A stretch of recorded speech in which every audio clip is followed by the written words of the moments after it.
এবার যুক্তরাষ্ট্রের president Donald ট্রাম্পের কাছে আকুতি জানিয়েছেন ইউক্রেনের প্রেসিডেন্ট ভলোদিমির জেলেনস্কি। গাজায় যুদ্ধবিরতির মাধ্যমে তিনি যে ইতিবাচক ভূমিকা রেখেছেন তেমনি করেই যেন ইউক্রেনে শান্তি প্রতিষ্ঠার উদ্যোগ নেন। শনিবার এক ফোনালাপে দুই নেতা বিষয়টি নিয়ে আলোচনা করেছেন।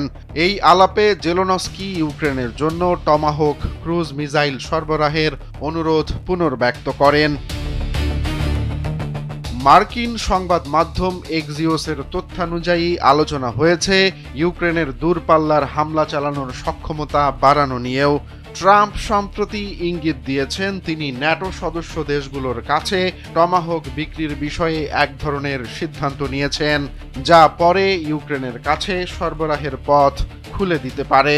ফেসবুকে জেলেনস্কি লিখেছেন, যদি এক অঞ্চলে যুদ্ধ থামানো যায় তাহলে অন্য অঞ্চলেও যুদ্ধ বন্ধ করে শান্তি ফিরিয়ে আনা কেন সম্ভব নয়? রাশিয়ার যুদ্ধ তবে থামানো যেতে পারে। এ সময় জেলেনস্কি রাশিয়ার হামলায় ইউক্রেনে জ্বালানি সংকট ও অবকাঠামোর ব্যাপক ক্ষয়ক্ষতির কথা ট্রাম্পকে অবহিত করেন। দুই নেতার ফোনালাপের পর সামাজিক যোগাযোগ মাধ্যম এক্সে দুদেশের দ্বিপাক্ষিক সম্পর্ক উন্নয়নের বিষয়ে তিনি সবাইকে অবহিত করেন। ইউক্রেনের আকাশ প্রতিরক্ষা ব্যবস্থা যে আরও শক্তিশালী হচ্ছে তারও ইঙ্গিত দেন ইউক্রেনের প্রেসিডেন্ট। সম্প্রতি রাশিয়া ইউক্রেনের জ্বালানি ব্যবস্থাপনায় ব্যাপক ড্রোন ও ক্ষেপণাস্ত্র হামলা চালিয়েছে, ফলে কিয়েভ সহ বিভিন্ন শহরে দৃশ্যমান বিদ্যুৎ বিভ্রাট দেখা দিয়েছে। ইউক্রেনের সেনাপ্রধান ওলেক্সান্দর সিরস্কি সতর্ক করে বলেছেন, রাশিয়া এখন আগের চেয়ে আরও তীব্র বিমান হামলা চালাচ্ছে। তিনি আরও বলেন, গত এক মাসে হামলায় নতুনত্ব এনেছে রাশিয়া, অস্ত্রেও এনেছে ব্যাপক পরিবর্তন।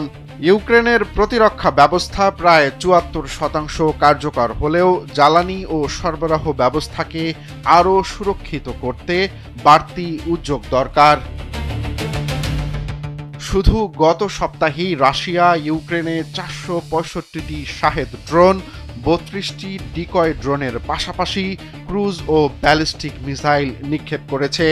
মস্কো এর আগে হুঁশিয়ারি দেয়, ইউক্রেনকে টমাহক ক্রুজ মিসাইল সরবরাহ করা হলে তা এই যুদ্ধকে আরও বিপজ্জনক সংঘাতের দিকে নিয়ে যাবে।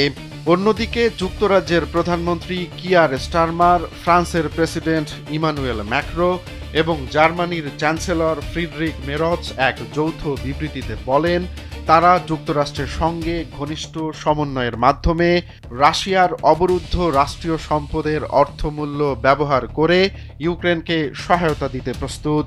তাদের মতে এই পদক্ষেপ রাশিয়াকে আলোচনার টেবিলে ফিরিয়ে আনতে বাধ্য করবে। রোমান্স তালুকদার, কালবেলা।